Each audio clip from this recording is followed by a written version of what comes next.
Hello, this is Steve's Place, and my name is Steve Ellswick, and I'm your host for tonight. And Steve's Place is a place where we can take an extraordinary journey into the world of extraordinary science and technology.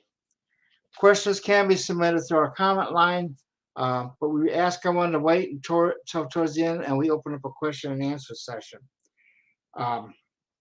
We do ask viewers to subscribe, and be subscribers to our YouTube channel. It helps us out in a lot of ways.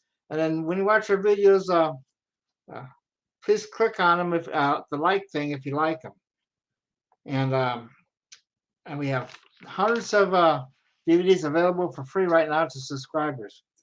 But what we really want people to do is become members, because members help support us, and it also gives you access to the exclusive member videos.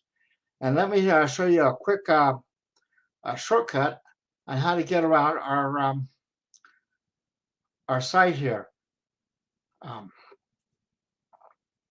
And you please excuse me because this is my first radio show ever. It's kind of exciting. But anyway, if you go to our regular www.testtech.info website, you'll see that we have a testtech.info banner here. If you click on this part, it takes you directly to the channel. However, if you click on the lower one, the channel conference directory, it brings up our new directory. And on this, we have listed all the playlists of all the different conferences. So as you go through here, if you see like a YouTube channel, let's say 2018, okay, it will bring up that playlist for all the speakers during the 2018 Tech conference. This one happens to be a members only. You need to be a member to watch these videos on this particular one. You could go back, and it's like 2009. Here's another playlist, and you can see these are all you can all view for free at this point. So, like I say, we have quite a few of them, and we're adding more every day. In the next couple of months, we'll be adding the 2019 conference, 2021 conference, all the exotic research conferences, and we'll start with the global sciences conferences right after that. We have 10 years worth of conferences there. So there's going to be plenty of material for everyone to watch. So anyway, without further ado, I'd like to introduce Karen Elkins. She's the publisher and editor of Science to Sage magazine, which you can see online. There's Karen there. And Marko Rodin. Marco's still working to get on. He'll be here soon.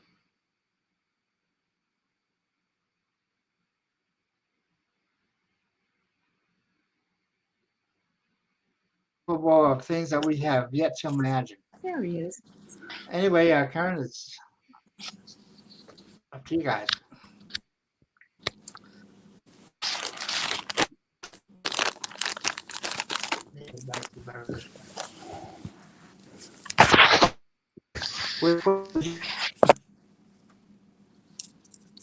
Marco's working to get his headset sort of moving and getting himself in the right position.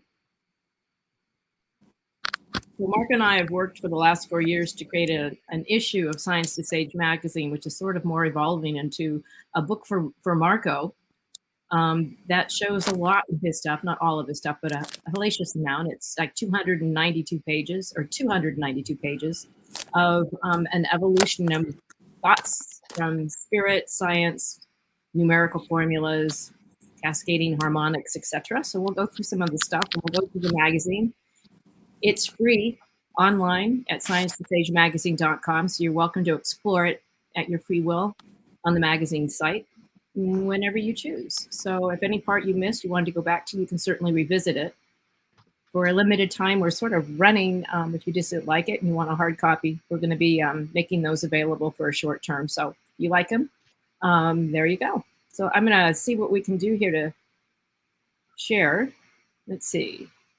Share, show this one. There we go.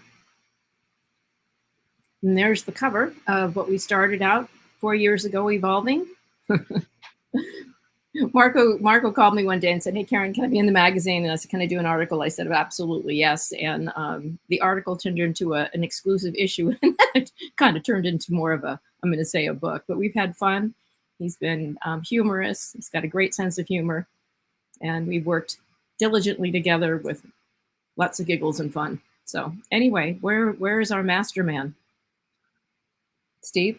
I think we lost him there for a bit. There he comes. I think he's still going. I think he keeps going. So you know what I'll do, Steve? Do you want me to sort of flip through Just go ahead and tell us about the book. Okay, so you know what we can do while Marko's finding his way in, I can do the beginning opening part. Let me open and let's get past what this is. We've got a topic, a huge menu of Marko's work. Marko Rodin explains the vortex-based mathematics and an ever-changing how it will change technology, transform the way we think about life and structure itself. But when Marko and I met, what we started with the idea when he asked, I said, "Marko, I'm working on an issue relative to domes of the world." And what turned out to be incredibly magical is all of a sudden I was looking at different domes, and what showed up was the Taj Mahal, the ceiling of the Taj Mahal in India. And when I looked at it relative to Marko's work, you could see it as truly, as he describes it, the sanctified mirrors in a holographic universe. And I just went, wow, you know, it's when he had the epiphany when he was 16. You think that something's new or something's relative, but you know what, as Marko says, there's relatively nothing new under the sun. He had the epiphany, and what was really interesting is how ancient wisdom and modern science sort of converge and kind of give you a clue as to the nature of the universe. The other thing that was really amazing is when we looked at Australians' petroglyph, what we saw was the same sort of pattern revealed in the Rodent Coil. So a lot of you who know what the Rodent Coil is, it's revealing life's living vortex and matrix, which is fundamental in the entire universe. And, you know, just going through, talking about it, seeing it is awesome. So Marko's revelation comes from his passion and from the Baha'i faith. And then what I was doing, having done the magazine for 10 years, the things that I keep seeing is the things that were definitely similar on all scales of the universe. When we look at black holes, to the way our eyes work, the way, when you start looking at the structure of the domes, you can see that the all-seeing eye is like an aperture from out of which spirit emanates. And this is the basis of vortex-based mathematics. And as the Baha'i faith says, no vision taketh in him, but he's taketh in all vision.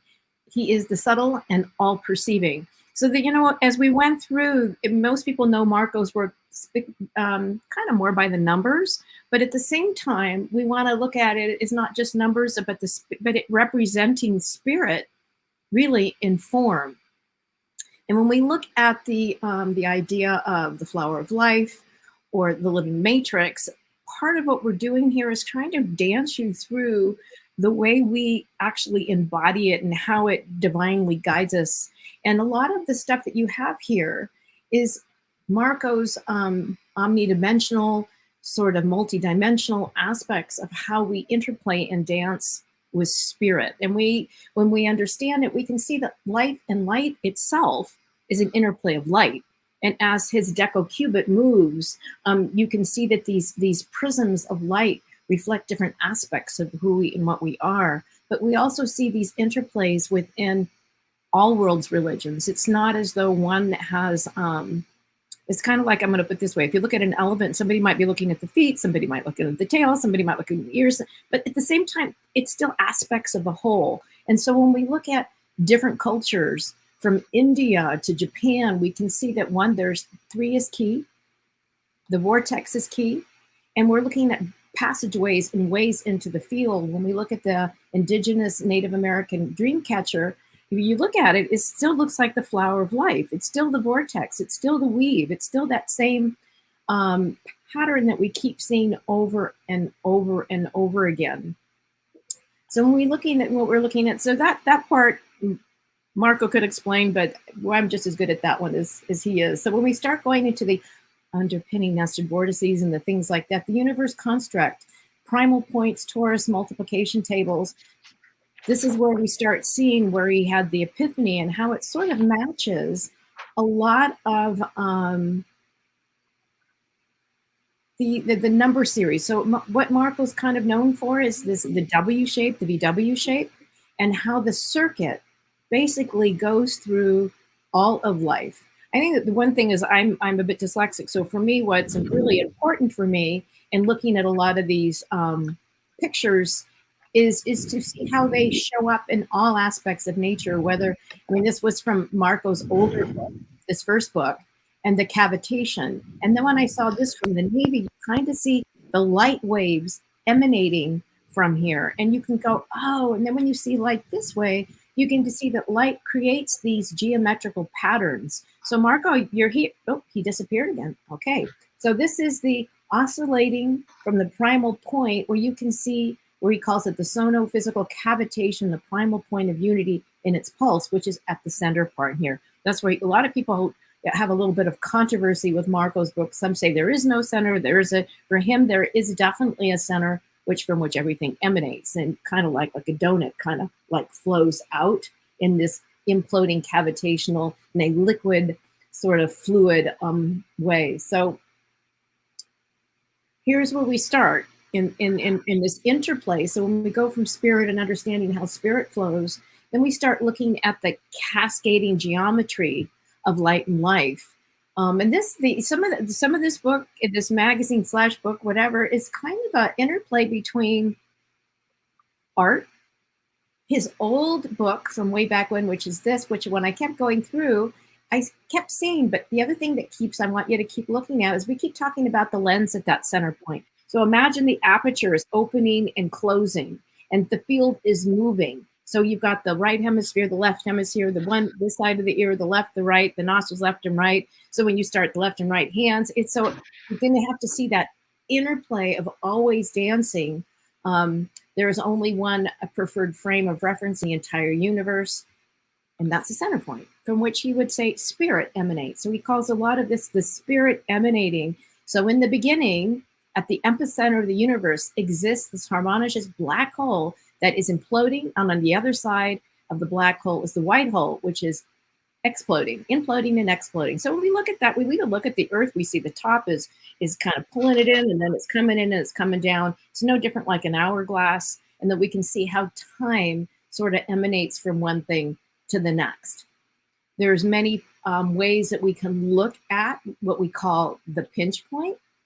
And all these different ways that we reference it. So from the center of an atom to the universe, the colloidal pinch point is at the center from which all divine qualities of God emanate. So singularity, aperture, primal point of unity, magic center, centripetal nozzle. So, I mean, all of these things as we go through, we all have all these different defining ways of making things sort of happen. So I would refer back, even when we look at Steve with Tesla Tech and a lot of the technologies that come back in. Steve, do you have any comment on that talks about how the pinch point and the push and the pull? I mean, this goes back to the electric universe model as well as anything else.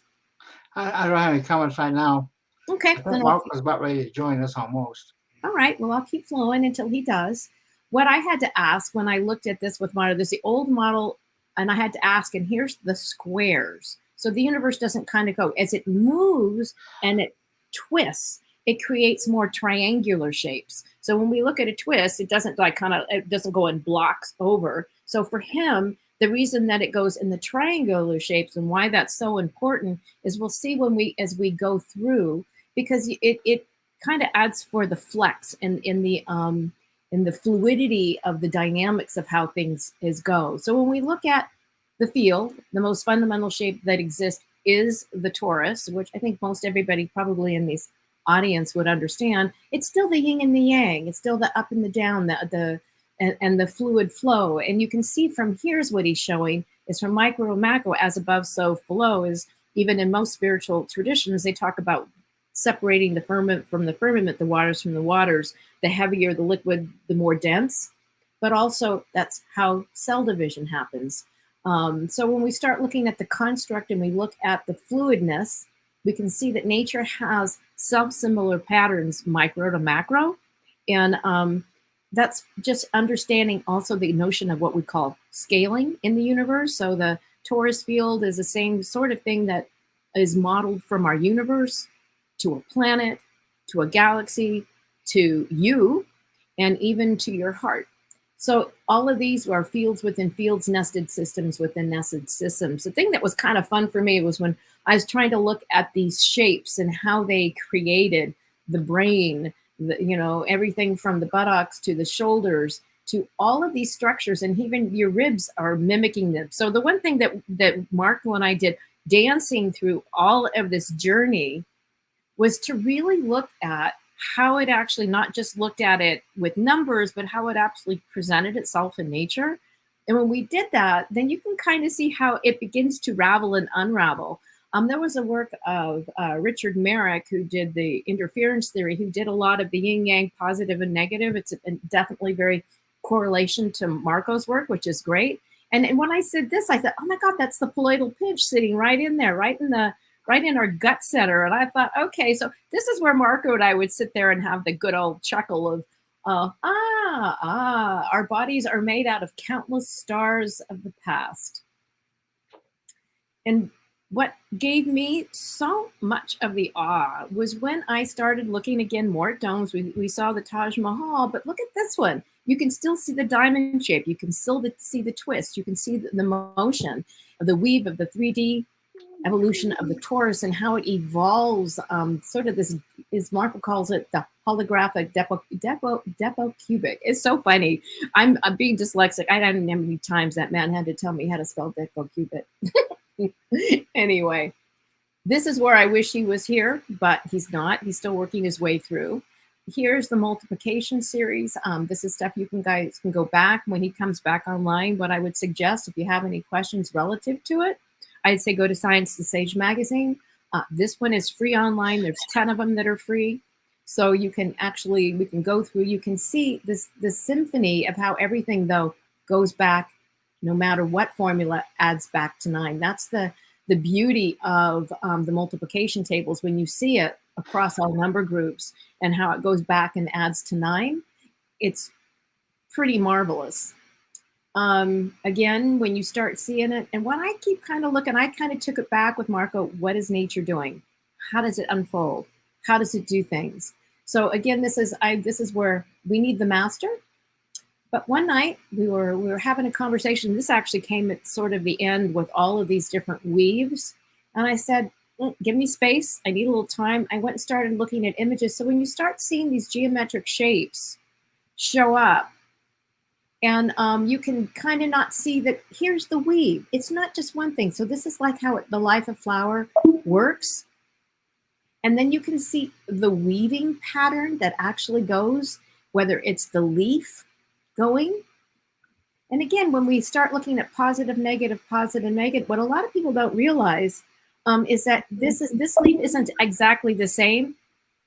And oh, there he is. And you can see positive, negative, positive, negative, positive, negative. You can see the charge sort of moving its way through.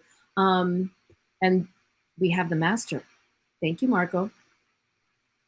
So you can see how all this beautiful weave of Marko's work shows you not just one concept of the whole, but all the intricacies within the actually flower, the whole thing. Anything you want to say, Marko, to that? I'm still looking. You're still looking, okay.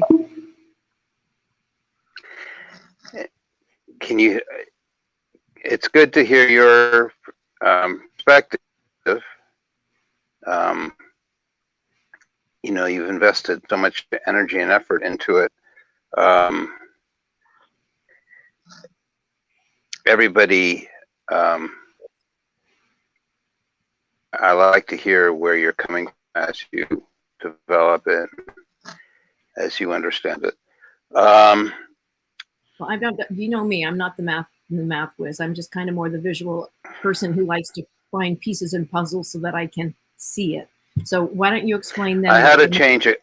I had to change equipment. I wanted to use a higher res camera and a better equipment, but it just didn't work. The headset wouldn't work. So I'm on poor quality equipment, but that's the way it is. We always talk about so many different things, or I do whenever I talk at Steve's Tesla Tech and with you and our friends. I guess we'll start by, I said in our trailer that I was going to talk about the Omni Dimension. So the first thing I'm going to say is people speculate how many dimensions there are above the third.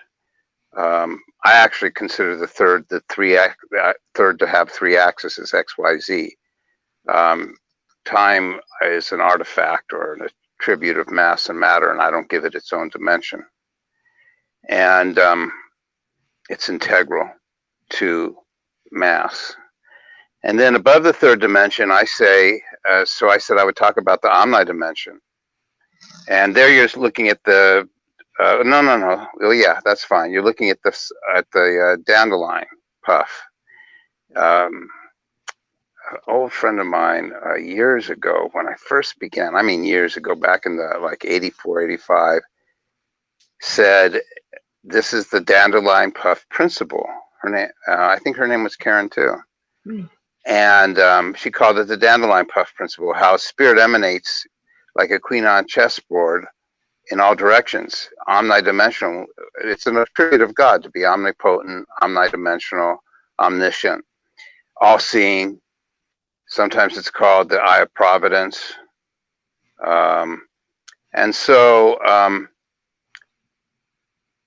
that omniscience, the dimension, is after the third dimension. And I say, you can call all the higher dimensions, people speculate, scientists conjecture, are there 15 dimensions, are there 21? They use so many different maths and technology, superstrings. The beauty of vortex-based mathematics, and there was a man in the 1800s, he said the higher dimensions were all compressed together. And he was heavily ridiculed and laughed at. I don't have his name. And he was right. Every dimension above the third dimension is compressed together into one. And that higher dimension is represented in the decimal system by 396693. How popular we know is Tesla's statement, if you knew the magnificence, if you knew the secret of 3, 6, and 9, you would know the magnificence of the universe.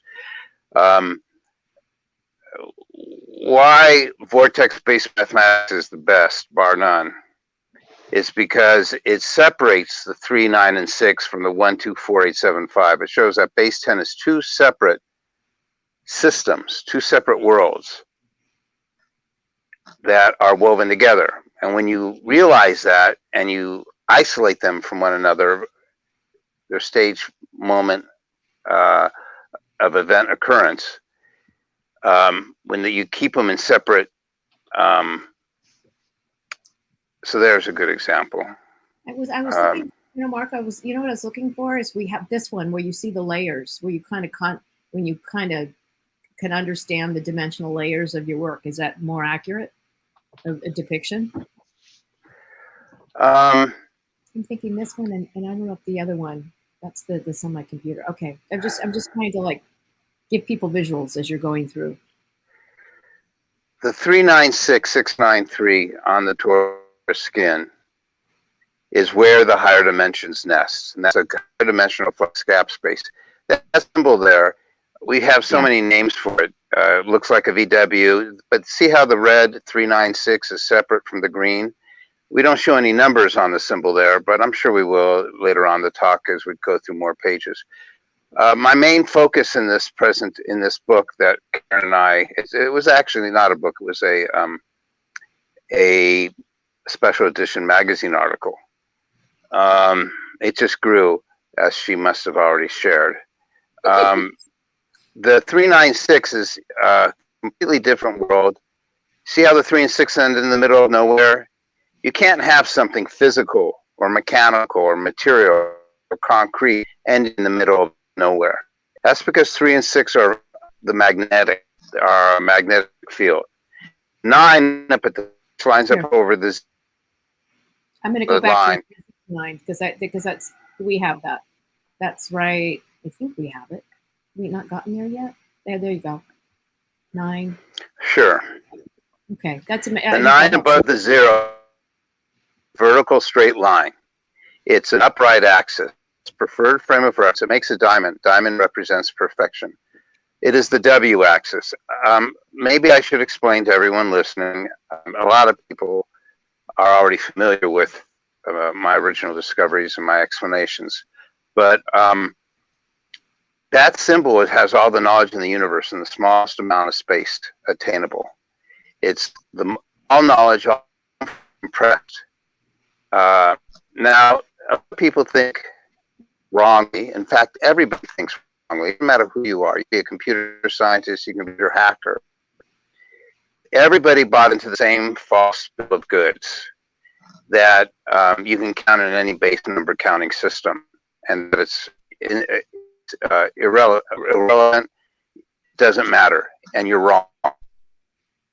There's only a handful of base counting systems that are seamless on all axes, up, down, right, left, front, back, that make a hypersurface, that become a 3D object, which is a toroid or a coil, a donut, whatever you want to call it.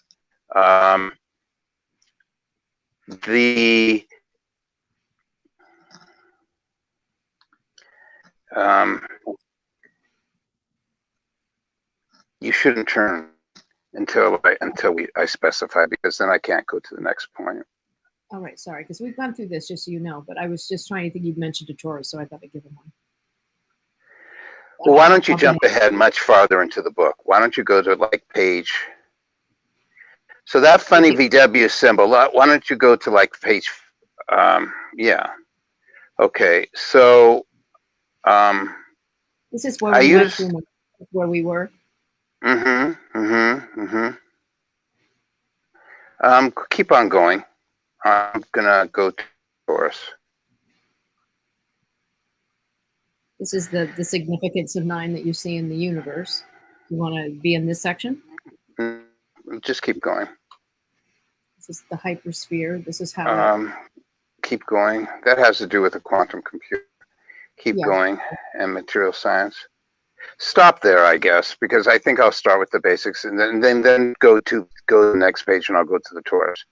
So we're going to start with this VW symbol, and then I'm going to explain, and then go to the next page, and then I'm going to go to base 10, base 20, and base 50. This is exactly B, but first I'm going to the base 10 system. So let's backtrack, and I'm going to try and go slow. Okay, go back one page, please. And we're going to stay here for about 10 minutes. Okay. That Mobius has the twist. I've also doubling circuit. The 1, 2, 4, 8, 7, 5. You can't leave the pathway. So if you go from 1 to 2, you have 2 to 4, 4 to 8, 8 to 7. That 7 was 8 doubled, which was 16. All the mathematical functions have all transpired in the universe and are contained in this symbol, the mathematical artifacts. As you can see, the numbers aren't moving, the function is moving. So in this case, I'm going 8 to 16. I reduce it to 7 because I'm looking for that Mobius pathway. I'm looking to find a geometric shape or pattern. So I'm reducing numbers down to simple digits or discrete numbers. It's called decimal paired computer science. So 16 doubled is 32, but 3 plus 2 equals 4. That was one step from 7 to 5. Now there's a time component, a temporal relationship between numbers and geometry that only vortex-based mathematics incorporates and reveals. There is nothing else. Not fractals, not algebra, not calculus. literally all mathematicians today are deaf, dumb, and blind because they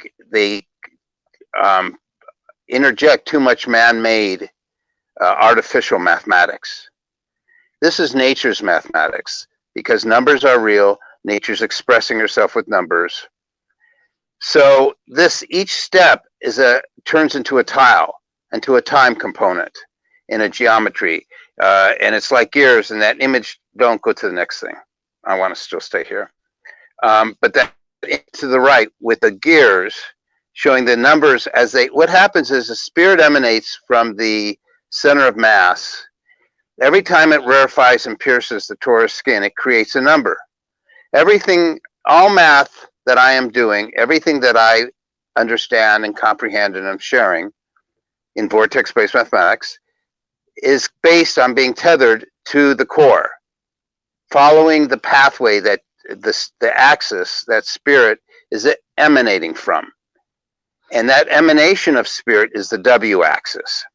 Now, so I was just explaining the Mobius, the circuit, and that circuit is the secret of superconductivity. It's just anything, superfluidity, getting rid of all parasitics, getting rid of resistance, because 16 doubled is 32, which equaled 5. 32 doubled is 64, so we're going to go one step from the 5 to the 1, and that 64 equals 10 equals 1. So the pattern is what is referred to as periodic, recursive. It's a loop. It's a closed system. It's called a bounded infinity. So this is not infinity of direction. It's infinity of duration. So after 64 doubled, that equals 128.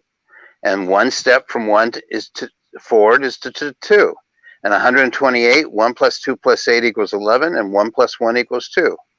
And 128 doubled is 256 equals 13 equals 4. 256 doubled is 512 is 8. 1024 7. 2048 14 5. 124875 124875 124875. Marco, don't we have that shown in the harmonic cascading and all the ways where they can actually see the number patterns and the doubling of the optical illusion? So they can actually visualize it as we move forward? I want to kind of be like a mule and just go one very short steps at a time. The thing is that interrupt 1 second. For those of you who are not following, because you're not the mathematicians like me, we do have visuals coming soon. So go ahead, Marco, just so they know that. Everything. This is a schematic. This is a blueprint. This is not the device or invention. This is the language.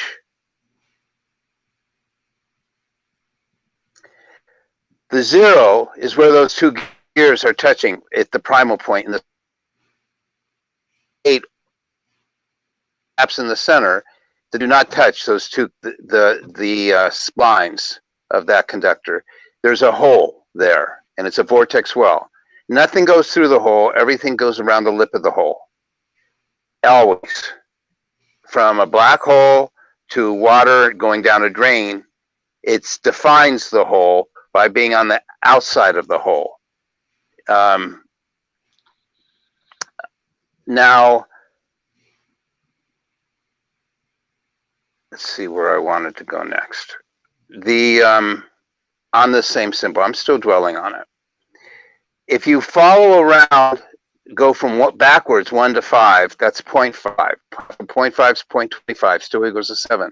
So whether it's a fraction or a whole number, half of 0.25 is 0.125 equals 8. This pattern is immutable. It's eternal. I have found eternity, unity. I have perfect coherence. I claim to have found the all-coherent brainwaves of God. Now again, this all comes from separating the 396. So 9's spirit lining up over the 0, and so I'm going to make a few more points on this symbol, and then we're going to move on. This symbol gets rid of friction. There are no random collisions. It gets rid of entropy. It gets rid of resistance and parasitics. How does it do it? Because that symbol creates its own insulation. It creates what I refer to as an electron harmonic shear. in 10 minutes, we're going to be going to the toruses. We're going to be looking at torus shear 1, torus shear 4, and torus shear 7. I'm not going to try and explain to you right now how the multiplication series, and there's only 6 of multiplication series, multiples of 1, multiples of 2, multiples of 4, multiples of 8, multiples of 7, and multiples of 5, how they make the 3 XYZ axes of the torus, of the hypersphere. Bear in mind, all science culminates in the hypersphere, in the torus. Because that is the secret of fusion. Go ahead, Karen. No, we have those images, so that it's not like it's a mystery. As you go through the book, you will see that we have taken the time to literally visually give you all of these formulas. No, I understand. I understand. But they don't know that yet. So just don't be overwhelmed with some of it. We do have things for you to visually digest it. That's what's taken us 4 years. I know. God has a special place in hell for me because I steamroll and torture everybody with this discovery. I'm sorry that to all of you and Karen and Stephen, who are my old dear friends. And that's why I'm doing this talk tonight. I would not have done a talk. I've been turning down podcasts. I've been turning down everything. Not that I don't enjoy it, and I love to share and teach. But because I want to do this as an animated movie, I want to do it so it's clean. So we're just all 3 winging it and improvising right now. This is just off the cuff, you know?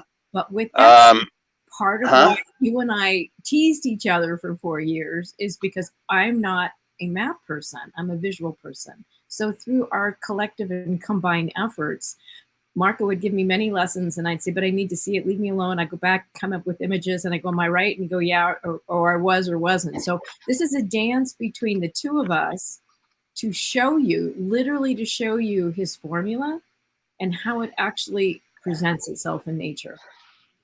So why I've kept us on this images, and we're about to leave it, is that there's what is called parity. Now in physics, you have parity is not has never been documented in arithmetic, period. No one knows that essentially each number, and I'm speaking, Karen is speaking to the general viewers, I'm speaking a lot of the time to the quantum scientists, to the particle physicists, and the property of parity is physics. Each number represents, you're looking there, 1 through 9, 1 thermal unit. Eventually, we're going to wrap up our presentation by showing Newton's cradle, or kinetic energy. Of 9, we're going to show that numbers are elastic, and that and because they're being created by spirit, every time it again pierces the torus skin, it rarefies the skin, creates a number. Each of those numbers is 1 thermal unit, and that is heat. And in other words, this is a schematic for an over-unity free energy coil machine. And it's endless, the discoveries that can be made. Quantum computer, ending disease, because DNA has a flux field, and that 396 is a flux field. So before I go on, I just want to say that Darwin did not say that evolution was without spirit or magnetism, and he actually believed and had faith that did not eliminate what is referred to as the genetic, the bioetheric temp. The 396, 693 is where all genetic, and you can use it to end diseases. All diseases produce unlimited food through using the flux fields for gene expression and for cleavage and receptor sites. It's the secret of cellular communication. So when I say this is the answer to everything, this is the gut equation. This is called the grand unified field theory. Okay, last I want to say, is that 3 squared, 3 as a prime, creates 9. And which is base 10, works and fulfills all the math. It is mathematically perfect. It is absolutely perfection, true perfection. If you were to do this square the number 4 or the number 8, it would not work. It turns out that primes squared, not looking for their pattern in 2D like everybody does, but squaring primes become a torus, a hypersphere, and a perfect base counting system. 2 is not a prime. Primes, 2 is included in the list of primes. That's a man-made error. So the next prime after 3 is 5. So now we're going to go to the next page. And yes, you all don't know it, but I did listen to Karen. She spared you because I could have talked about that symbol for another 3 hours. Okay? So we've got a lot of visuals goodies here. So now we see numbers in the symbol emanating from the center. A lot of this was done, contributed by Lisa as well. And Brad Maxey and so many other people. I have to say, I'm not citing individual names and giving personal credit reference to all of this because it would take us a long time. If it wasn't for all the people who contributed, I wouldn't know anything about this. I'm dependent on others even for my understanding of this discovery. So, now we look to the right at base 10. That's 3 squared. Now we look at 50 to the right. That's 7 squared and that 7's a prime. 7 times 7 equals mod 49. See the little 7 up at the top with the 2? That means 7 times 7, 7 squared. And that system has now, that one oddly enough, has 4 circuits conductors that I just did except it's in a different base counting system. But I showed you, well, I didn't show you. In that symbol, you could only see 1 circuit because there was hidden behind that circuit was another circuit. There was really 18 numbers, and each of those numbers were negative, positive, negative. They all had polarity. And no, it's mind-boggling for you because this. But why? It has to be mind-boggling, or it would already be known. I'm sorry. What? We have pictures to show it. So we have then radix 26, which has 4 conductors. So every time you square a prime, you increase 2 conductors by 2, 1 pair. Why does this all matter? Because this is a machine. This is an invention. This gets rid of the combustion engine. This gets rid of nuclear power. This gets rid of everything. This solves mankind's, this solves global warming. This solves unlimited free energy. I'm sorry, go ahead. No, you did one thought. If you notice that this circuit 147258369, if we go back here, for example, you can see the numbers, and you can see as we go through, there's a pattern that keeps reemerging. So just pay attention as we go through that these patterns emerge from a left hemisphere to the right hemisphere. As we talked about the ears, there's a symmetry and there's a divine orchestration that happens. Is that fair to say, Marko? Yes. Everything is based on triangulation here. The triangle, the hexagon, the 9, the diamond, the triangle 3, the hexagon 6, the 9. It's all in choreography. It's all in. But the thing is that there we go. Yeah, you can keep on going. There's a diamond. Every number is a sphere. Every number becomes a torus. On the right, that page, black and white, that's space 26.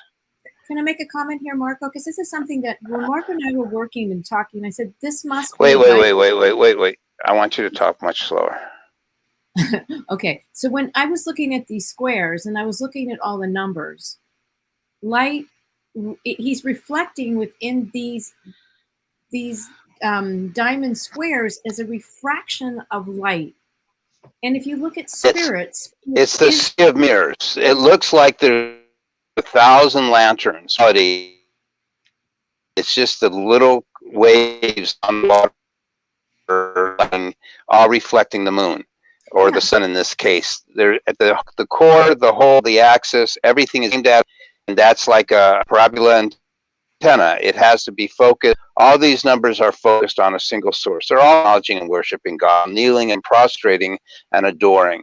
because our faces all turned towards God. Go ahead, Karen. But they are, if you look at spirit, they are a reflection of an aspect of the whole. And each one, if you even think of something like astrology, where you're born on any particular quadrant, place, or time, there is a particular geometry of light reflection that is coming out of that is an expression of the divine. So each one of us has You're absolutely right. Yeah, each one of us has a role to play, a part to play in the cosmic web and the dance. So I think if we look at back of it from how it actually mirrors, literally mirrors, and how we see and what we attach to, it's all part of the prism of light. There are things, there's 1,000 people you walk by every day, you only notice 5 or 2. There's a reason. There's a reflection in them that you're actually kind of dancing and playing with. This is where you talk about Okay, so wait, go back. Stay at that page then, please, since you point back. Go back. So to make that point, put the cathedral ceiling. The name of that pattern at the bottom on the left page is called gomba, used in Persian rugs as a major design. This one.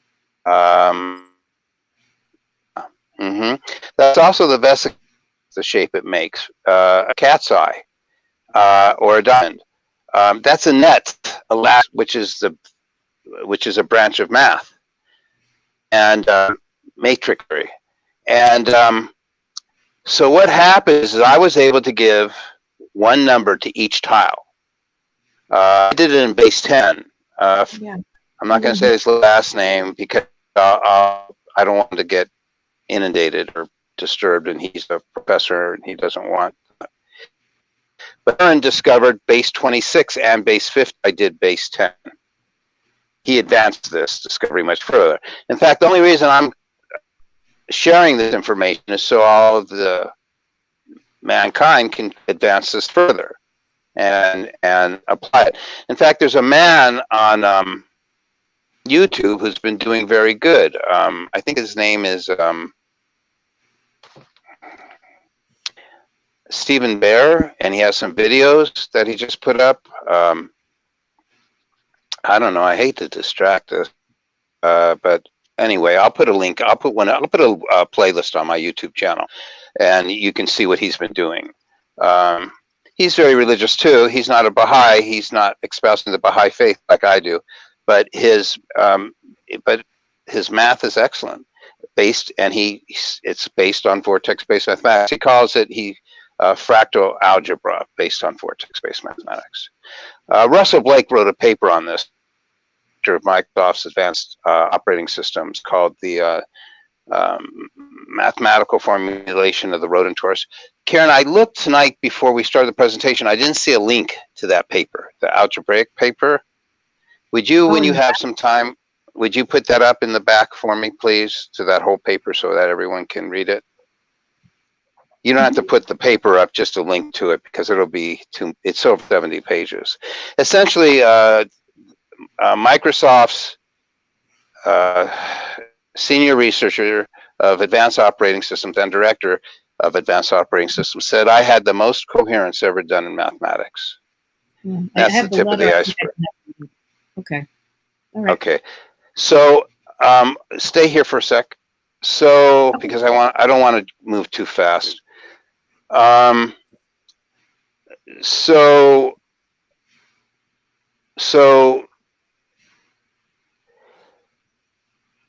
other people will have applied it to what they think is important. Another scientist, another engineer, that project was financed and it wasn't shared with the public. It was by a major corporation based on vortex-based mathematics, based on the Rodent Coil. It was able to loop the coils and produce unlimited energy. He could also with it. You could do a house, rewire it 2.5 hours, and it would be off the grid forever, producing 3 kilowatts of power. There's nothing I can do about when people choose to sell to a corporation or to patent it and make a and corporate secrets. This is not how I do things. I have no patents. Everything I'm sharing today is not copyrighted. It isn't patented. I don't own it. I may have been the operating wheel. Karen, Steve are also operating wheels. They're pillars of support. None of this would have existed without their hard sweat and tears effort. And that's true of many other people. And there's going to be many people still yet to come that will then. But for as far as over Unity, there's been dozens of people that have been able to apply it and use it.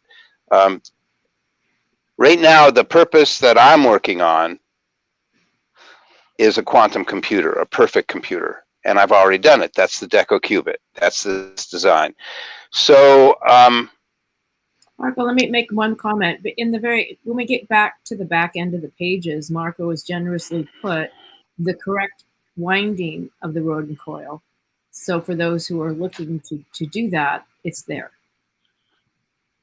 That's a very big point, because the coil itself, people don't, all the models, there's so many inventions for sale on the Rodent Coil. You can go to eBay, it's for sale. You can go Etsy, everywhere.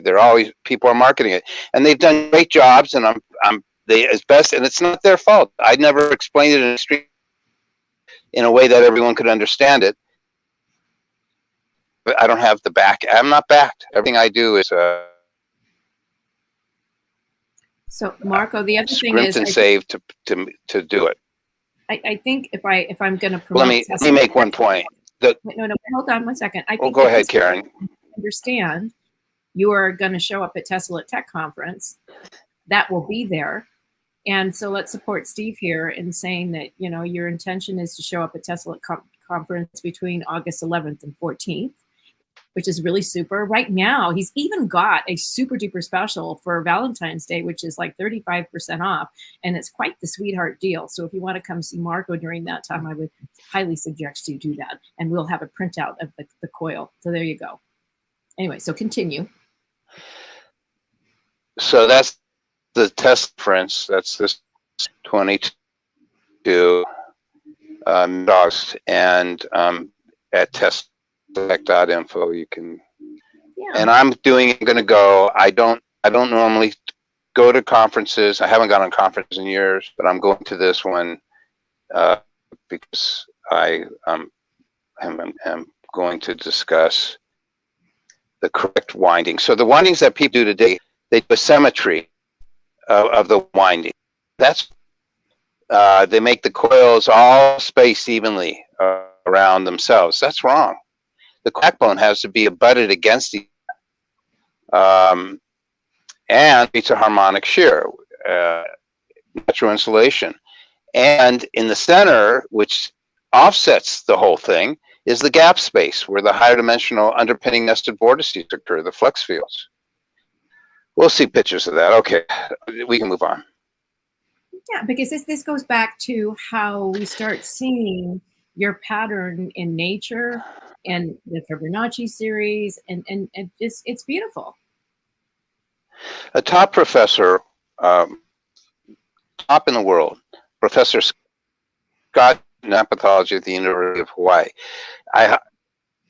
There's a link for his document. He wrote a lengthy paper called the Philotexis Perspective. He had mastered vortex-based mathematics, and he has made several discoveries, original discoveries, and they're just blow away. And one of them was how, as each new nuptial on the plant, on the flower, on the leaves as it grows, it points to a problem. And you'll just have to read the paper yourselves, everybody. He passed on this year in 2021. He had devoted his life to vortex-based mathematics, and I'm very grateful for a lot of his discoveries and contributions. Later on in this article, we'll be looking at a paper he wrote, or at least the result of it was the discovery he made was, it's called, it's based on the pyramid. It shows that the Great Pyramid and the Torus are both energy devices, and that they're both have the circuits, they both have the gap space, the same number of patterns. Those of you who understand all the different, the basics of fundamentals of vortex-based mathematics will be blown away, and that you'll be completely blown away by the Great Pyramid is shows 4 of the different torus skins flipped, aimed at the end of the pyramid, and that's aimed at the apex, at the top, the eye of the pyramid. Can I make a comment? I mean, Later on, I'll go ahead. No. I think that's in the back.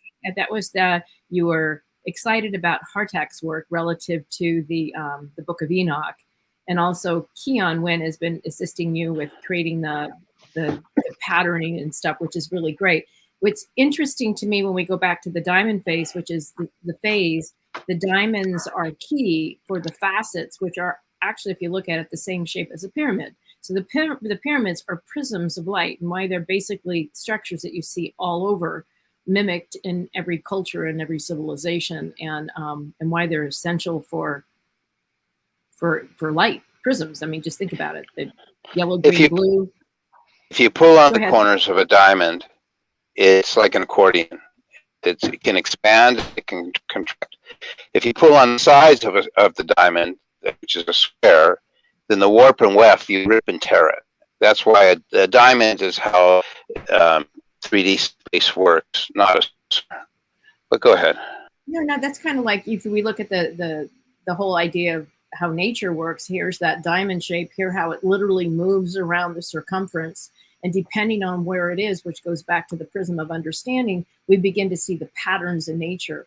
And it begins through the angular momentum of something working.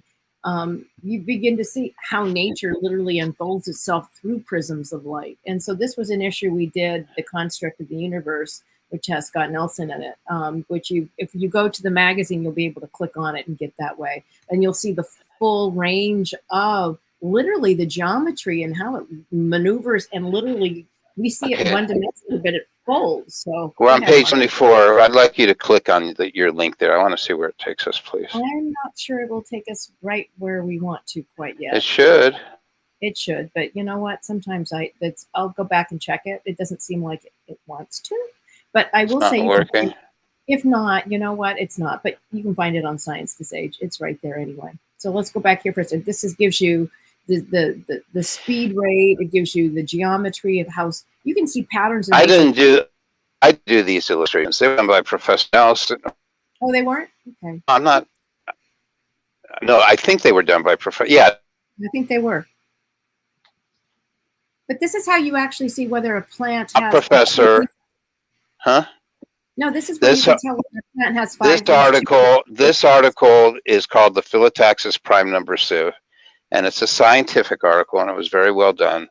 And I hope, and she's going to make the link active so everyone can read it, because these are just excerpts. Everything you're seeing in this book is just excerpts from many different things that we've all done in the past. Okay, I'm ready.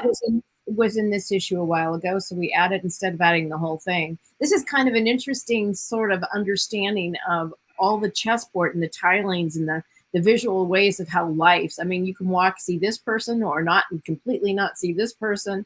It's like what dimension are you walking in? What is it that you need to see? And you see this. We did this, so you could see that was really a mirror and a fraction of a geometry of a spin of space-time. So that's all right. So I'm gonna make, when you're done, tell me when you're done. I'm done. Go ahead. Okay, let's stay here for a minute. Okay.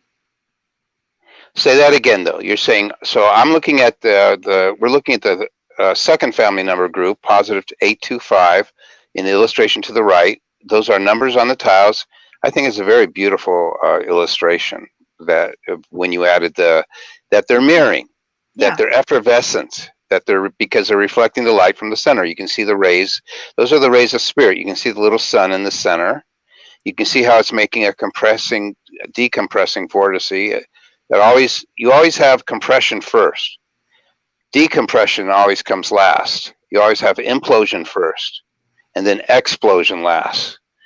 People, I think, aren't familiar that when you ignite gasoline, it implodes before it explodes in a combustion engine. Your breath does the same thing. All of nature, it's like a bubble goes in and then it explodes out. That's how light works. That's how people create energy. It implodes, it explodes. That's even. All right, now I'm going to talk about the chessboard. Karen is showing an illustration of a 3D chessboard, And vortex-based mathematics is the only mathematics that works on third dimension perfectly, with no correcting mathematics, no error correcting, no recalculating. There are no endless non-repeating decimals. Pi is not an endless decimal, non-repeating decimal. All that is man-made error. And I have solved pi. I have solved the secrets, and maybe we'll go into it. So the thing is, hold it. Go back. Go back. I was gonna. It's okay. I was gonna finish on the checkerboard. Okay. Sound like I was finished, but I wasn't. I just want to say that you have black and white tiles. There's 64 tiles on a chessboard. And it turns out that 1, 2, 4, 8, 16, 32, 64, by the sixth number, you're back to 64, and 6 plus 4 is 10 is 1. You've just completed a complete cycle. The binary code in computers, everybody thinks is endless. And that's why they pack more and more transistors into a smaller amount of place at Intel, Qualcomm, Samsung. What they're doing is barbaric and crude, because instead the binary code is a horse track. It's a racetrack, and it's closed, and it's unbroken. And you don't need more and more transistors. You just have to know that the binary code is recursion. If you go on YouTube, they have an Easter egg when you type in recursion. Every time you click on it, it asks you, it's a joke they're playing on you. Did you mean recursion? Type in the word recursion. And that's because recursion is recursive. And 64 is a closed system. It's 1, 2, 4, 8, 7, 5, 1, 2, 4, 8, 7, 5, 1, 2, 4, 8, 7, 5. Mark, can I ask a question? Because a lot of people talk about open and closed system. I think for Tesla Tech, that topic comes up a lot with a lot of the technology. So you want to go into open and closed systems a little bit more? No, but you can. What are friends for? No, I mean, what are friends for? It's just that every mathematical enigma, people, I don't normally really, I'm not the one who goes into open and closed systems. What I go into is I say I compress infinity down to 6 numbers. Conventional mathematicians, they fail or they succeed based on presumptions of whether the universe is closed or open. You know, we talk about an expanding universe, but that's covering a lot of ground in a very quick accelerated speed. The thing is that what I care about most is whether the universe, whether there's an up, down, right, left, front, back, preferred frame of reference. And using this torus and using my symbol, it shows that numbers, it's the secret of a spinning top. It always stands up. It shows that we don't navigate without gyroscopes through space or on our tablets. They all have, what are they called? Gyrometers, gyrometer. I don't know. Look at your specs on your tab, huh? We'll get there. We have a section on that. But everything acknowledges and is pointed to spirit has reticulated everything in the universe. Spirit emanates from the center of mass, of the atom, of a planet, a solar system. And what it causes is for everything to take a predetermined pathway. And that's what this whole book is about, these circuits, this pathway that energy takes, matter takes.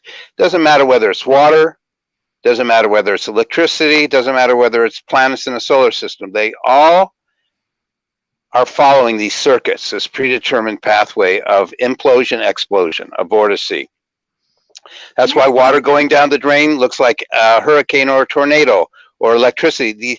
And then it's all controlled. So I figured out how to make this into a spaceship and navigate by controlling the micro vortices, the underpinning nested vortices over the surface topology. You can steer it and you can use it as a nozzle, because the center is always a nozzle. And it can be used as a space power propulsion system. Why don't we keep moving in illustrations? Because we actually have that too. So we have a lot of these things. There was an epiphany I had sitting there thinking of those, what's open or closed, and like your body has a particular level and it's open and it receives, but it still has a barrier. So anyway, and then I could think of layers within that based on how you talked about things. So anyway, that was my little aha moment there. So so I think this one is basically talking about the colloidal pinch. So that I say right there, colloidal pinch can be used as an intergalactic space power propulsion warp drive. Now, this nozzle, this colloidal pinch, is already established in science, but they don't call it that. They call it toroidal pinch. And all motors today, all power electrical generating companies are using toroidal coils. But for fusion, you don't use toroidal coils. At least I don't. I use colloidal. I mean, ITER, all the tokamaks, all the fusion reactors have colloidal coils. The difference between a colloidal and a toroidal coil is that the colloidal field is more towards the vertical axis, while toroidal is more towards the horizontal axis.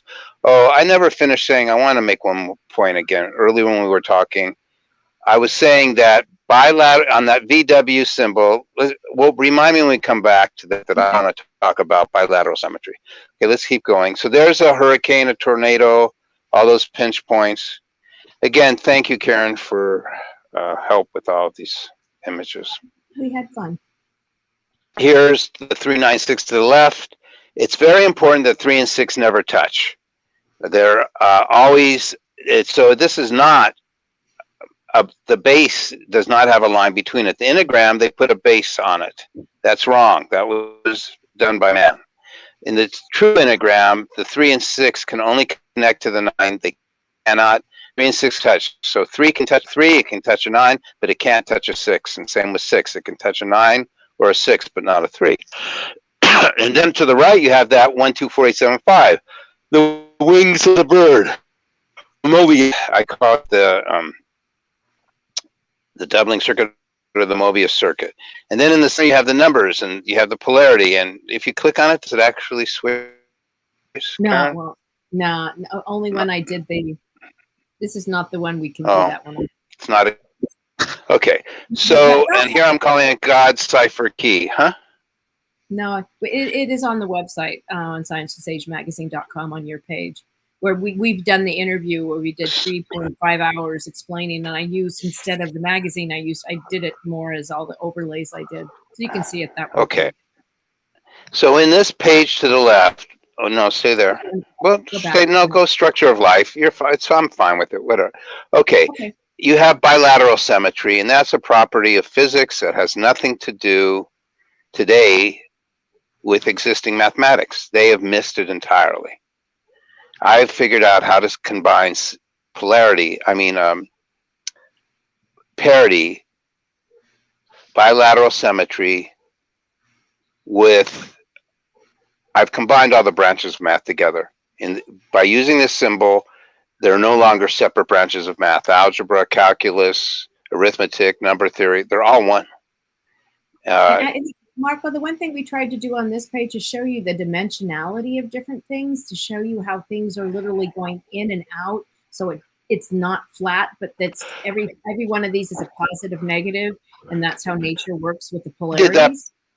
That particular page, the illustration of the hexagon on the top, the illustration on the right, and the polarity, I did for a quantum computer for the Deco qubit, and I did that in the 80s to preserve this discovery and its application and use. This will obsolete the PC. This will obsolete Apple operating system, obsolete all processors. And that's where this gets applied to material science. So computers are about to go to a whole new level again. We're about to leave the binary code age and go into where it's the Deco qubit. If my discovery ever survives and gets applied. Okay, next. This is how we showed the cascading and how nature sort of emanates exactly what you're talking about. There's this positive negative flow within the wave that creates the geometry of life. So you have backflow EMF. I have there the circuit, the 1, 2, 4, 8, 7, 5. There I'm showing it that it's spooning. That as one goes one way, that it creates a counterflow. Okay. And we did that. That's where we talked in the very beginning. I don't know if you were on then, but it was like I said, pay attention to positive this and how the 3 was on this side, the 6 was on this side. So that was one thing. 3 and 6 are always the opposite polarity of 9. When 3 and 6 are positive, 9 is negative. 9 is negative, 3 and 6 are positive. Okay, and this has We're to looking do at the idea, the double. the all-seeing. Wait. Let's stay here for a second. Here or here? This is the all-seeing eye. The number one at archaeological digs in Egypt, they find more talismans of the eye of Horus than anything else. It was worn as an amulet, as a talisman, and it's made out of 6 parts. If you type in eye of Horus and you type in on Google and you put in the number 1, 2, 4, 16, 32, you'll see that each part of the eyes represents a digit, a number. And the eye of providence, or the all-seeing eye of God, is a hypersphere, is the torus. And yes, God is, everything we do is etched in chrysolite. And everything there is an omniscient observer seeing everything. And that's through spirit, because spirit is God's neurons, because it's tethered back to a higher dimension. Essentially, vortex-based mathematics reveals how spirit is coming from a higher dimension, and it is maintaining the world, our primitive material, concrete, physical world of mass, how it's dependent on these higher dimensional flux fields of spirit and magnetism. Only magnetism can respond fast enough to spirit to give slippage and free play. So spirit and magnetism always come together. They're the first stage frame event moment of occurrence, and then it creates the other 2, which is 3, 9, 6, and then it creates the 2 other family number group, which is 1, 4, 7, and 2, 5, 8. And then I explain this piece multiplication and the different X, Y, Z, and W axes. But W axis is just 9, 9, 9, 9 is the 9 emanating from the nozzle, the 0. Marko, can I make a comment sure. on that? I Sure. think relative to putting that into layman's terms, when you look at the concept of a holographic universe, or if you look at Eastern traditions, they talk about the Akashic records. When you look at the fundamental meaning of both of them, they mean a record of light. They both do. And so within the dodecacubit or this optical illusion, what we're really talking about is this living matrix of light. And so when Marko goes into the numbers and the number patterns, he is being very specific about what it's literally projecting. And what we as humans would be,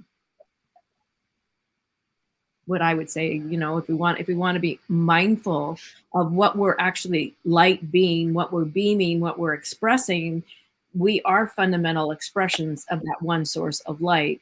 And we at any point in time have a choice point, which is, I think, also the binary code and how it is that we express our own light, and that it can be positive or negative poles. It keeps going through. So I think that's where we're mirroring the world, and the binary triplet is how we're actually being measured and documented within the matrix. And this is where the polar mates, the positive and negative and all that, which are reflected in the pages coming up. So is that okay? Is that all right? You want to say anything?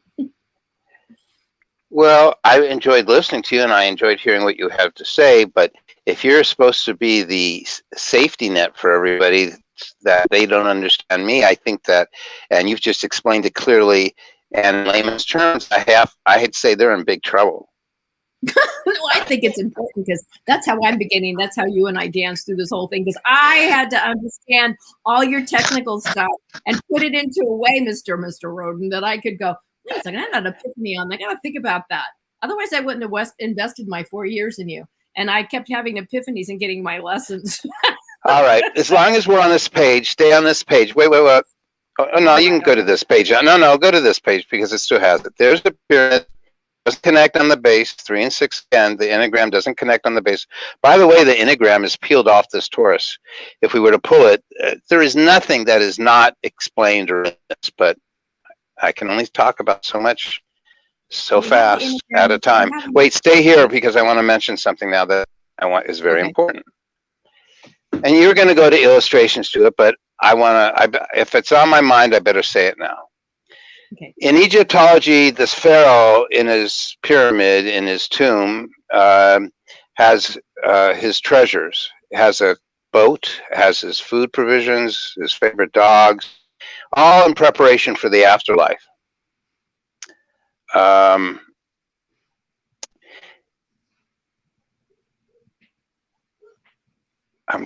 thinking, let me think for 1 second. I can't remember right now. No, I was going to recommend something for everybody, but I can't. I'd have to look up the title on Google. I don't want to distract myself. So it turns out that all these pharaohs, the Ba must descend upon them, Ba. There's more pyramids that have the name Ba than any other name for pyramids, and it's a mystery to Egyptian scholars, archaeologists. And it turns out that the Ba bird is a bird with a human head with wings, and that Ba is the first half of my equation because the Ba actually equals 3. Aleph is 1, and the B is the number 2 in Arabic, Farsi, Hebrew, Aramaic. For a view of those who are listening that don't know me, I decrypted what's called the most great name of God out of the Baha'i faith. I didn't figure out this math. The name of God is the source of creation in the universe. And every letter in those languages, it's called Abjad numerical notation system. Every letter in Arabic, Farsi has a number. It's their counting system. It's not arbitrary. It's not based on 1 through 27. It's rather on powers of 10. It goes 1 through 10, 10 through 100, 100 through 1,000. But I'm not going to go that deep into religious mysticism and religious metaphysics. What this discovery is, Baha'i metaphysical technology from the Baha'i faith. But I just want to say that the soul of the pharaoh is Ba, and that there is a symbol, that bird. So keep.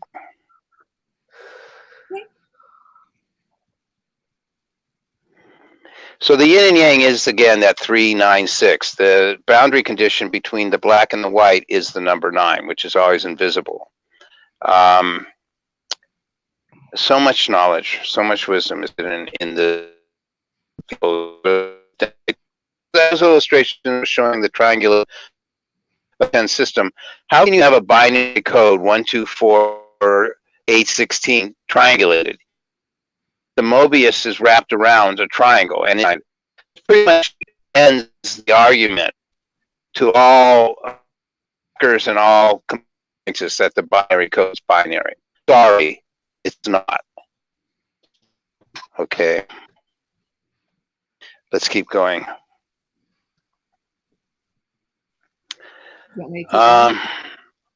No, we can, but I like it to sink in. Huh? No, showing when positive 3 and 6 are negative, and when 9's negative, 3 and 6 are positive, because there's really that V symbol with the 396 pyramid, 18 number symbols, but you can't see the other one because they're so perfectly registered that they're hidden behind each other. And that's the legend that makes that little toy at the right in the center there where it says encrypted knowledge. You see the torus with the numbers.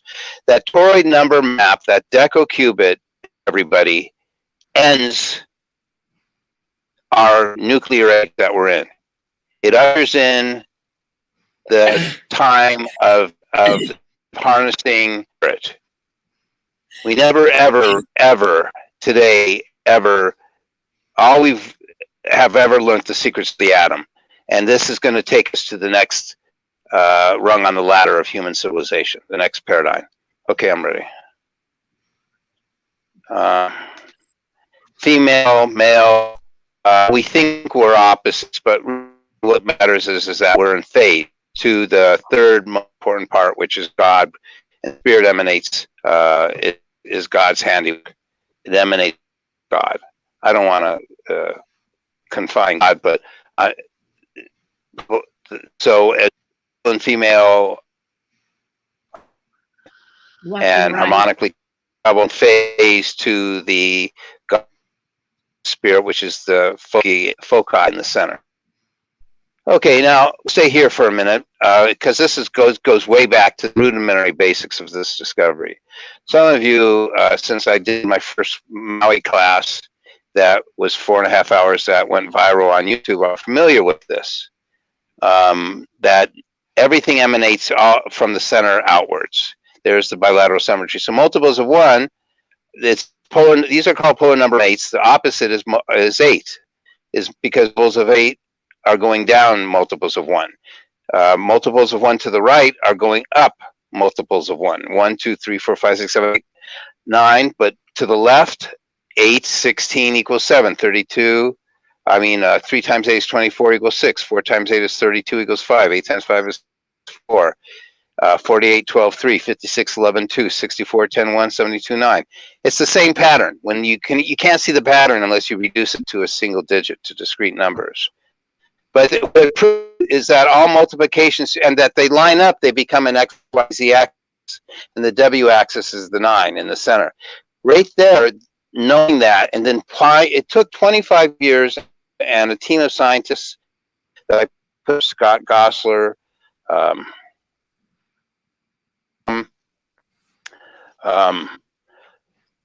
so many scientists I worked with were so brilliant that, and then for me to be able to put the math together, 1 number per tile, to show the circuits, to show the multiplication series, it's essentially a blueprint, a legend for a coil, for a free energy device. And this was all done over a lifespan, my lifespan. It was a huge focused effort. Okay, we'll keep going. So there's numbers on the tile showing the axes. You'll have to read it. Infinity is epicenter. Different multiples make different axes. The green axis is multiples of 4 and 5. The yellow axis is 1 and 8. And then it's a double system. The Cartesian coordinate system today doesn't work. You can't put the trajectory of a rocket ship to the moon and have it land where you wanted it to correctly, because it will go back and detour. But I have a double coordinate system that models the inverse square law and 3D space correctly, because one coordinate system is all the black tiles and the other white system is the opposite system, all negative. Well, actually, white's all positive and the black's all negative. And these systems then, you can't have motion with rest, everybody. And so it's the relationship of spirit's positive emanation to negative draft counter space. Give and take. Keep going. There's the conventional coordinate system, and here's I'm showing how you have 2 systems together. Okay, the vortex-based mathematics systems, the 2 systems together. Here's showing the doubling. No. Okay. I'm not dwelling. I'm not trying to give a basic class, not in an hour, not a fundamental class. The Mobius is all 3D. The 9 is 5D, magnetic is 4D. They're all really on the same dimension together, which is the Omni D. All dimensions are compressed together after the 3rd dimension. Okay, these illustrations really make it easy for me. This is showing, this was done by Scott Gosler, the illustration on the bottom left page, who's a mechanical engineer, brilliant. And he showed that I commissioned him and this team to make this energy device because it talked about it in the scriptures, how there was unlimited energy, endless energy, and I decrypted the name of God. So that symbol on the left shows that the VW symbol center lines up with the torus center. There was 12 circles done there. It should have been in a multiple of 9, but each number represents a node on the tile. It's 1 number per tile, and by Scott putting those 2 symbols together, I knew then that I had to do the math, and that's what I did. I put the math together. Now there's our hands showing the mirroring, and the symbol is mirroring. Hey, what? Math and physics go together. This mirroring is not accidental, but mankind is still in the sandbox. Okay, let's keep going. Now we show the halving and the powers, and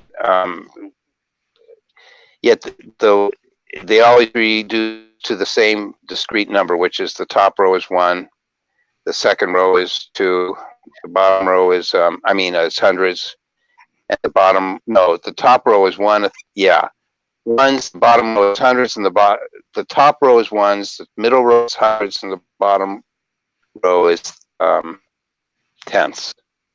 And then to the right, you can see that 1, 1,000, which is a 1 again, 100, 100,000, we'll go to 100 million, 100 billion. And then the bottom, you get 10, 10,000. And it's all a circuit. This is the tree of life seen with arithmetic. The life we've completed. I'm not explaining it in this document. It's the one thing I'm not explaining Huh? You want me to go to here to the power of 10 and infinity and how it all adds up? Or should I go back? No, they're all fine. Let's just keep going forward. It's a pump. Everything's a two-stage surge pump. It's a fountain. Spirit is what the water. It's called the water of life. Okay, let's keep going. Now we're seeing the doubling, which we began with. Wait, go back. Go back because then I'm just going to show the flow. Just one. Okay. I just want to show that 64, 128, 256, 512, it still always reduces to the same value. Okay, then we're looking at the base 10 there, different perspectives, looking into the vortex well, looking at the whole. In pi, you can't bisect a circle. You have to go around a circle, and it's like the circle of Fish. You have to go in a star. You have to, it's coil, it's a winding. It's like macrame, and you're always going to have holes. And when you go into the hole and try and bisect a circle, block it, matter has to process, it warps. You get an endless non-repeating decimal number. You get pi. And as pi is known today, the number 3.16, whatever, that number is a man-made error. So that's essentially telling you that it's wrong, it's erroneous, it's incorrect. So everybody's chasing pi in the sky. It's just yes. Okay, let's keep on going, taking it out to a further endless digit number. It's just man-made fallacy. Okay, so this is harmonics, the red 396. This is a schematic. Make them today, they make them spread out symmetrically. That's wrong. Evenly spaced. As you see, this coil is 2 windings, and with the third being in the center, the gap space, and that there are set bones are butt together based on 3 parts of 12 or 120, which makes 360 or 36. Control. Anybody who thinks that 12 is a base number counting system, 12 comes from 3 times 4. It's not a prime squared, and 4 is certainly not a prime. And you're wrong. There is no such thing as base 12 because it doesn't work, because it's not seamless, the multiplication series on your XYZ axis. I'm not going to go into extreme depth. I could write a paper on it. I could explain it in a class. And I'm about to give much more better classes. This is just kind of a overview. We're just skimming over it, and I'm not going to go into it. Suffice to say that all the people that espouse space 12 are wrong. Go back, because I want to talk about DNA, please. Oh, which one? Oh, the DNA? We've got that also in the back. Why put it here as well? I know, but I'm happy here. So here we have the Mobius. It matches the backbone of DNA. DNA is not a double spiral helix because there's an invisible, higher dimensional third flux field part to it. DNA is made out of, it's a binary triplet, as Lazar likes to say the term, because there's 3 parts to DNA, the double helix and then the bioetheric template in the center, in the major groove. The major groove is empty. Just go to Google, type in DNA major groove. You'll see this gap space. That's the red line here. That's where the 396 flux field. And the circuits, the backbone, are made out of phosphates, which always have a negative electric charge. Again, evolution, haphazard, random trial and error. The result, evolution is the result of an invisible bioetheric template that guides evolution and controls all cleavage and receptor sites of DNA. And with flux fields, when you understand this knowledge, you can revolutionize medicine. I have a company, I call it Biometronics. I asked for funding, and I don't have funding, and I never will probably get funding because evolution as it's understood today is wrong, and everybody runs for the hills. Okay, let's keep going.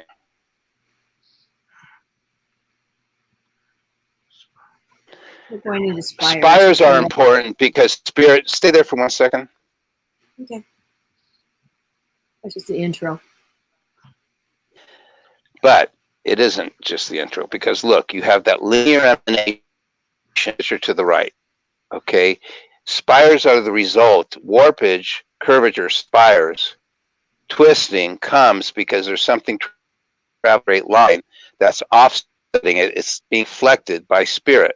Only spirit on the Omni Dimension, the Dandelion puff principle, can travel in a straight line. That's what makes spirit unique.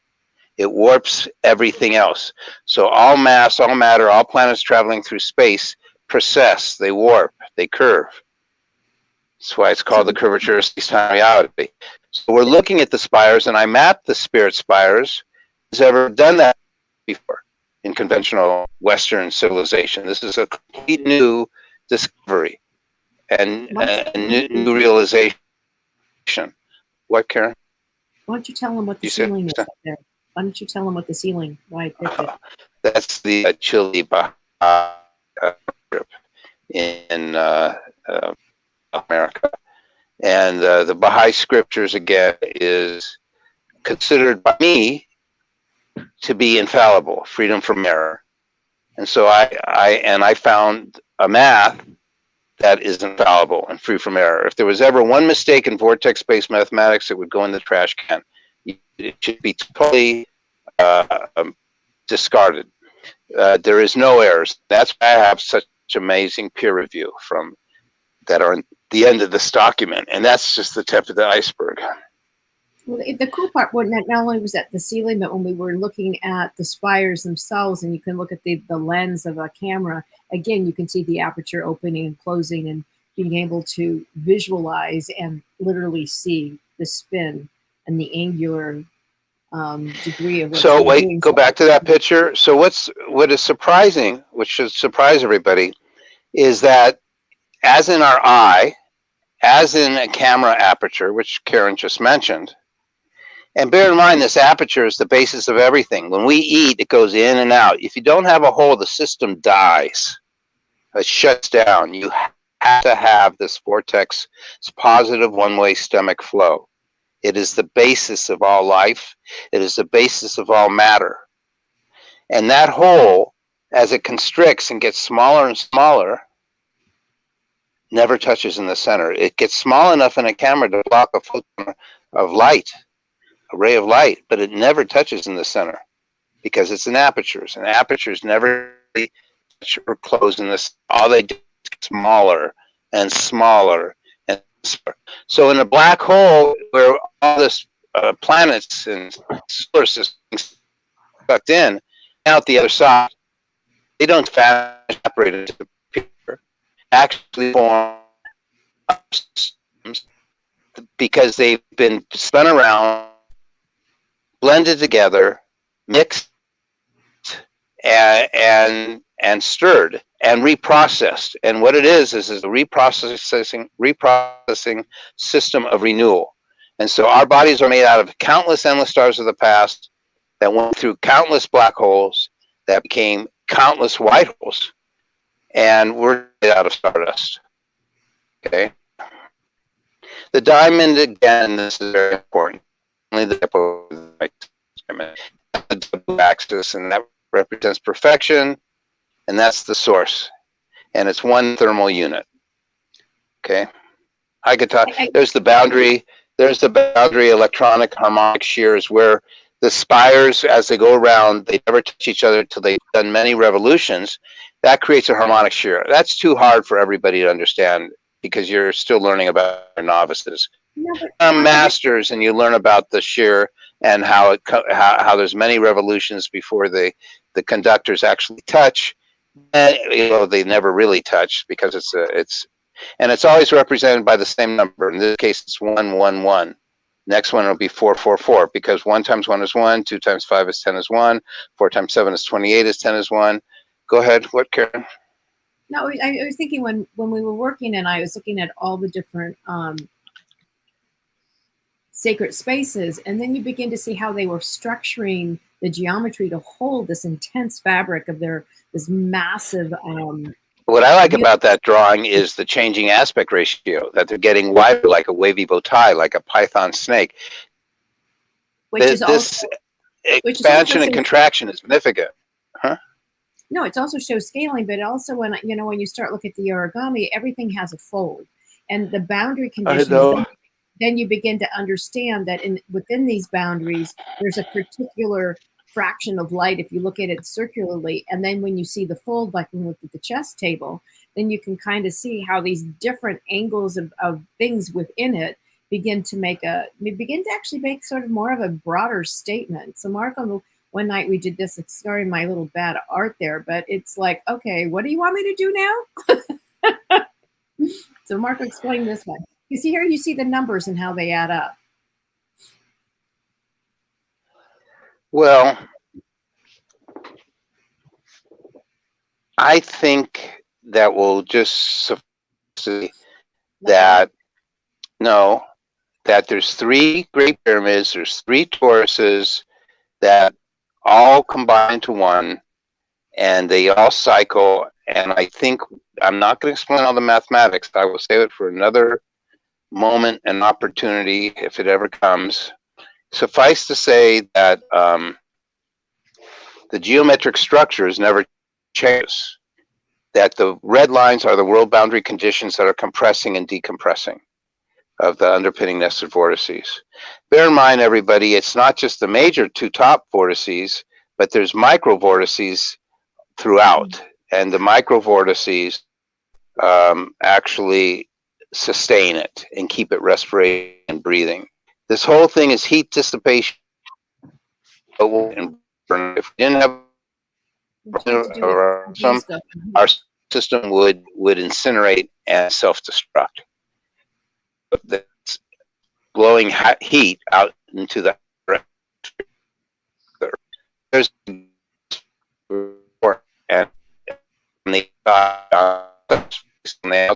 Marko, your sound is really going in and out. Is there anything that you can do to plug it in or do better? I'm on Wi-Fi. Okay. Yeah. This is where you're talking about. Use less bandwidth. Okay. Oh. So there's the great attractor. There again is the Mobius circuits. Who would ever think? Who would ever guess? Yeah. All roads lead to Rome. Let me see what this one does. I wish I could make this one come alive, because this is that thing that just emanates and it just kind of keeps flowing out that you see that from the audio version. You can see when. So how come we lost it as a gift that it won't give us that feature? I guess that's my learning curve. So, All unfortunately, right. that's probably a Karen issue. But they call this the diamond grain.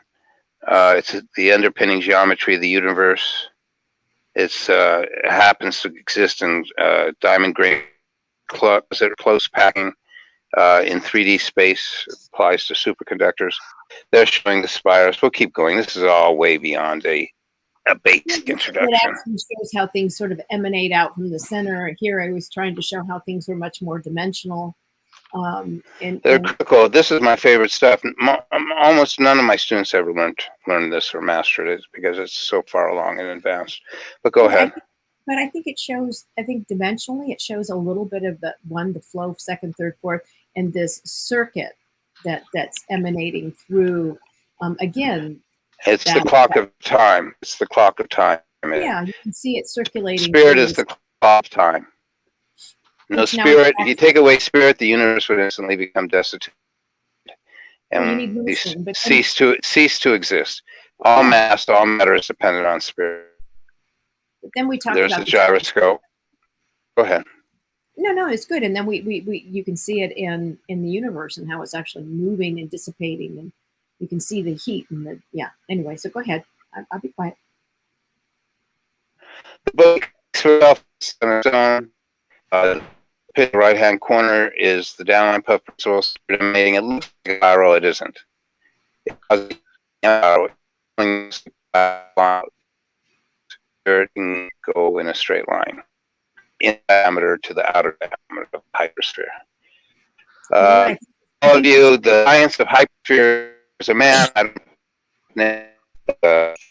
mean, everything comes to hyperspheres and then science to toroids, and then it gets lost. It has to do with tensor fields, has to do with zero point energy, has to do with the gut equation, the grand unified field. This torus equation, the grand unified field theory.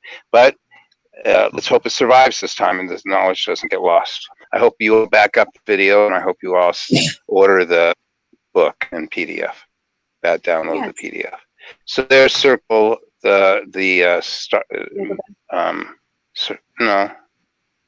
circle of fifths. All right, let's just keep on going. It's a torus. What I liked about it, it shows, like when you look the magnetic spin, you can see the different colors variations on the electromagnetic spectrum. So as it spins, you can see that it's not just color, but it's also sound. So we actually do live in a unique verse where we're spinning through time and space, and it kind of bodes to that. It's asking us to recognize the geometry of it as we move. It's nice when you can see all these different cultures and all these different things through time kind of weave and connect. That kind of shows you that it's true. So Marco, go for it. I'll drink to that. That's a joke. Nope. I don't drink. Okay, this, I know you don't. So here's the Rodent Coil. So if we go into this, we talk about the universe as what is called an ecological reprocessing system of renewal. And then you can see through the fountain, the torus. I love this when you can see how nature actually regenerates its own energy. You get how it actually pushes up. So go for it, Marco. No, you did fine. Keep going. I'm not going to go into Victor Schoenberger or flight vertical lift using the vortex, but there's a great book on them. It's called Nature Was My Teacher by Victor Schoenberger. He's one of the founding fathers of vortex technology. Okay, we'll just keep going. Okay, this was what we did, is trying to amplify how nature worked and showing it how it works all through nature. If I go through here, I think then we can explain this part, which is the layered system of the vortex-based mathematics. You can see it. Those are prime numbers being squared, which make true base counting systems. There's no base counting systems between those prime numbers squared. Everything that mankind knows about base counting systems is wrong. It's not arbitrary, capricious, random. No, so even base hexadecimal, all wrong. Just because you can convert to 2D base, another 2D base, well, 2D is junk. It's worthless. What you need is 3D, or you're never going anywhere. And only squaring makes a 3D base system. There you're showing it prime number squared, the creation equation. I'm sorry I'm so harsh on all of you scientists and mathematicians and computer engineers, but your education is worthless. So go ahead. There's the funnel, the well. It represents life. If you don't have a well, you're not healthy. If you don't have a funnel, you're not having a good time. If you don't have compression, you can't have decompression, implosion, explosion. There's the winding pattern to make a Rodin coil, 2 circuits. That's just showing one of the circuits, the first circuit. I think we have one right up. Here it is. So on this page, which is that was done by Bill Ramsey. Go. And just, you know, if you go online, you can actually find the links to this, and it'll link you to the original paper, to the winding. We tried to give you all these different elements in here that you could go to. You want me to keep going, Marco, or you want to say anything? Well, I have a lot to say, but you know, if I have funding, I'll make the prototypes and share it all. That's what I can say. And then we have the idea of how it could be used and all these different ideas. Number 8, there's Bilateral Coil, that's the most expensive scientific research project in the history of man. So expensive that the United States had to do it with Japan, Russia, China. No country could afford it alone themselves. It comes up in 2025, and it's the most expensive science project in history, and it needs colloidal coils, which is what the Rodent Coil is. Don't use all those other devices. I don't use permanent magnets. I call that a band-aid approach. I know how my field generator core. Let's keep going. Oh, there's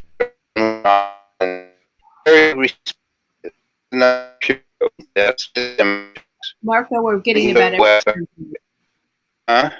We're getting about every third word there. It's because I'm talking fast. I have no idea why. You're twanging. Why don't we reset the connection? I guess I can. Why don't we just go ahead and close it up for now? It's almost 2 hours. Okay, so let me just so people can get an idea if they want to continue. There are 3 interviews. I'm sorry, everybody, but we're just not going to be able to share any further the secret of fusion and intergalactic space travel and how mankind can be the caretakers and curators of the universe and intergalactic citizens. We'll just have to be intergalactic citizens next time. No, well, here's what I will say. If you go to Science to Sage, there are 3.5 hours where Marco and I go through the entire book, and you're welcome to listen and watch that. The magazine is online at sciencetosagemagazine.com, and you can go to sciencetosage.com, and it'll lead you there. If you go to the section called Library, there's a bunch of free magazines for you. Marco's is one of them. And there are other interviews. I'm just kind of give you so you can look at the mathematics as you go through and join us in the continuing conversation. I would also say we can find more when you go to Tesla Tech for the conference if you want to read, get more from Marco. Yeah, and Marco has got on Steve's platform on YouTube. If you want to join YouTube, Steve's got lots of lectures by Marco, and I actually lectured on 2017 on just the general knowledge of the universe. I also have an award-winning book on where science and spirituality converge, so you can find that at insideoutbook.com. And Steve, you're amazing. No, show a few images of the pyramid, I'm sure, because everybody loves. All right. No one ever saw a pyramid they didn't like. Well, I'm going to say, as I'm showing the pyramids, I'm going to say something to plug Steve conference. There's been a lot of conferences. A lot of them are kind of dry. He has social hour. He has dancing hour. He has all the tech and all the time and all the fun. And the place in Albuquerque is really a lovely place. It's got a 5-star restaurant. So I look forward to participating and being one of the guest speakers. Steve, what hotel will we be staying at? The Crown Plaza, Albuquerque. Yeah, It's fun. So it's great to know the room rate's going to be like $82 a night. That includes a free breakfast. It's a buffet breakfast. You can walk in and grab your meal and then go find a table out in the patio, or you can bring it into the lecture hall and eat, because everything is a classroom setting, so you have a table in front of you. So it's going to be a great time. I'm looking forward to it. I'd like to emphasize people should go check out our YouTube videos.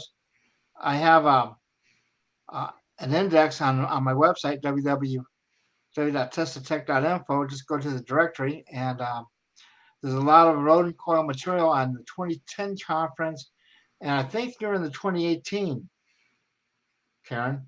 No, I think in 2017. It just takes a second. It just takes a second on the directory to pop it up there, and you can go through the speakers really fast. Yeah. We have hundreds up there. I encourage everyone to first of all, because subscribers, our goal is to get 10,000 subscribers by the conference. So if you know friends and that who are interested in this stuff, have them get subscribed. The subscription is free.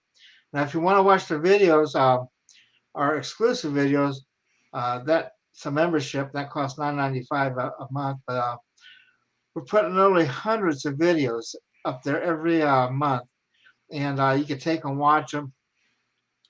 If you're an exclusive member, as soon as they get up there. Otherwise, you got Stephen has the greatest cast and the greatest billing there is. Give us 10 names of all the prior speakers you've had, and that doesn't even scratch the surface. And I've just been working on the 98 and 99 material this last week, and I'm just going, wow. I saw a picture of myself, and I had like shoulder length hair, and it was a lot dark, and there's a lot more. And so it just brings back memories, and there's a lot of good material there that has never seen the light of day hardly. Let me mention some of your speakers. Did you have John Searle? He's been there. He's at the 2010 conference. Maury King. Maury King's in a lot of them. Maury King, author of the book Zero Point Energy. Maury King's an engineer's engineer because he teaches the secret of zero point energy, that it's always been accepted since the early 1900s. Let's see, who else? Greg Volk. Greg Volk. No.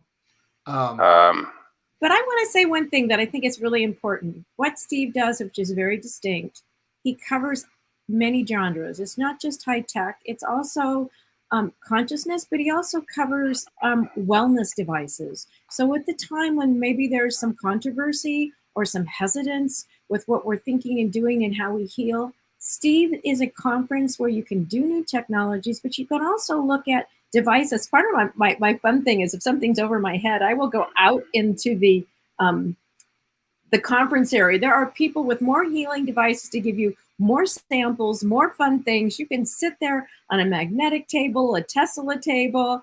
You can go. It's really true. There was dozens of devices that had rodent coils in them as radionic devices. Yeah, and so you can go and experience all these different devices. You can go listen to alternative stuff. In the evening, you can go dancing. There's social hours. You're never by yourself. It's really a fun conference. It's one of my favorite. And I've been doing it since 1984. Yeah, it's been a long time, and it's still standing and doing good and surviving. And thank you, Steve, for actually providing the platform for alternative thought and alternative medicine, alternative energy. And so it's so needed, especially at this time, you know, when we're looking for alternative stuff to actually build a new world. So thank you. A divinely inspired conference. It is. So thank you, Steve. And if there's any inventors out there or researchers who want to get involved, just call me up at our phone number down below, 520-463-1994, or drop me a line, you know, steve@testedtech.info. And we'll be getting back to you. Yep. So, there we go. We're all here to change the world and make it a better place. So there we go. And anyway, we're going to call this a day, and we'll see everyone hopefully next week. And we'll be sending out an email and post it on the web telling you how to get hold of us. Thank you much.